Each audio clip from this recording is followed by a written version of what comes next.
You could owe the IRS an extra $204 in penalty interest, and it's got nothing to do with April. It's because of a deadline hitting in a few weeks, September 15th. If you're a freelancer, a 1099 contractor, or you've got any income the IRS doesn't withhold from, this video tells you exactly how much to pay, how to calculate it, and how to avoid the penalty completely. Why this matters.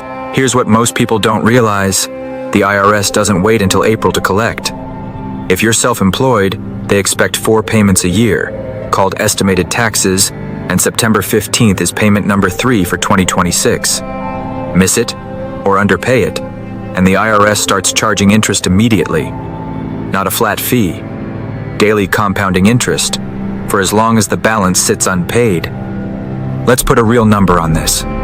For the third quarter of 2026, that's July through September, the IRS underpayment rate is confirmed at 7% a year, compounded daily. That number comes straight from an official IRS revenue ruling, not a guess. So here's a worked example. Say you underpay your Q3 estimate by $5,000, and it sits unpaid for 7 months, until you settle it with your return next April.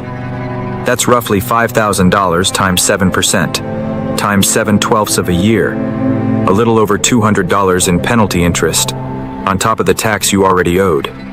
And that's a fairly modest example. Underpay more, or let it sit longer, and the number climbs. Quick gut check. Do you actually need to make this payment? The IRS rule is simple. If you expect to owe $1,000 or more in federal tax for the year, after subtracting withholding and credits, you're on the hook for estimated payments. That's not just full-time freelancers. It includes 1099 contractors, gig workers, landlords, and even W-2 employees with significant side income that isn't being withheld from. If your only income is a W-2 job with normal withholding, you're probably fine. If you're mixing self-employment income into the picture, pay attention. Here's the villain of this story.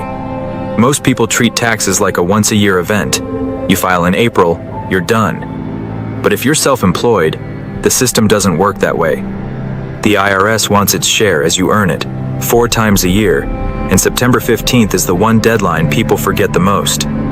It's mid-quarter, it's not tax season, and there's no employer HR department reminding you. That combination is exactly why it's the most commonly missed of the 4 payments. Okay, let's fix it. Here's exactly how to figure out your number. Step 1. Estimate your total 2026 tax liability. Use last year's return as a rough guide, or project this year's income if it's changed a lot. Step 2. Subtract what you've already paid this year. That includes any withholding plus your Q1 and Q2 estimated payments. Step 3. The amount left over is roughly what you owe across the remaining payments. For Q3, you're generally aiming for about a quarter of your annual estimate, unless your income is uneven. More on that in a second. There's an easier shortcut, straight from the IRS, the safe harbor rule. If your total payments for the year equal at least 90% of what you'll owe for 2026, or 100% of what you paid last year, 110% if your 2025 adjusted gross income was over $150,000, you're protected from the penalty entirely, even if your final number is off. For a lot of freelancers, matching last year's tax bill and quarterly installments is the simplest way to stay safe without doing a full income projection. Now, if your income isn't steady, say you had a big project in Q2 but a slow Q3, paying a flat quarter each time can overpay or underpay you relative to when you actually earned the money. The IRS has a fix for that too. The annualized income installment method, filed using Form 2210, Schedule AI. It lets you match your payments to when you actually earn the income instead of a flat quarter each time. It's more paperwork, but it can reduce or eliminate a penalty if your income is lumpy. Once you know your number, here's how to send it. You've got a few options. IRS Direct Pay, which is free and pulls straight from your bank account. EFTPS, the Electronic Federal Tax Payment System, which requires enrollment but lets you schedule payments in advance. The IRS.gov mobile app, or mailing a check with the payment voucher from Form 1040 ES. Whichever method you use, the payment needs to be made or postmarked by September 15th, 2026. Two exceptions worth knowing. First, if you're a farmer or fisherman, and at least 2/3 of your gross income comes from that work, the whole quarterly system doesn't apply to you.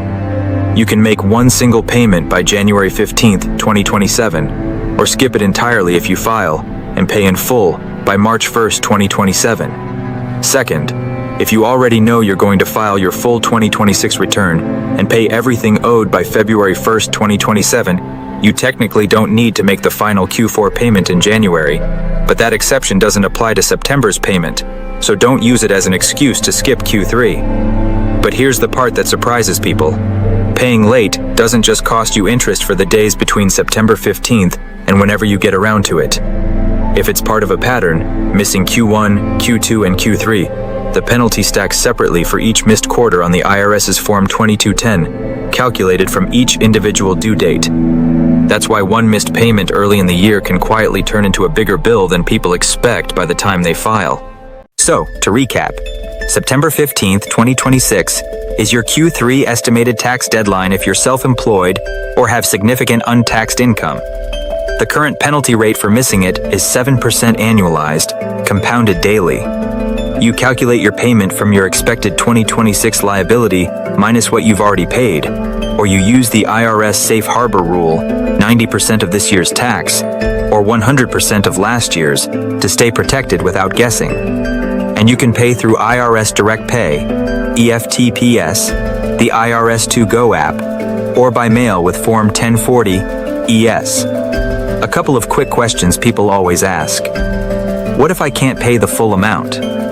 Pay what you can by the deadline. Partial payments still reduce the interest that accrues, and the IRS offers payment plans if you need more time. Does this apply to state taxes too?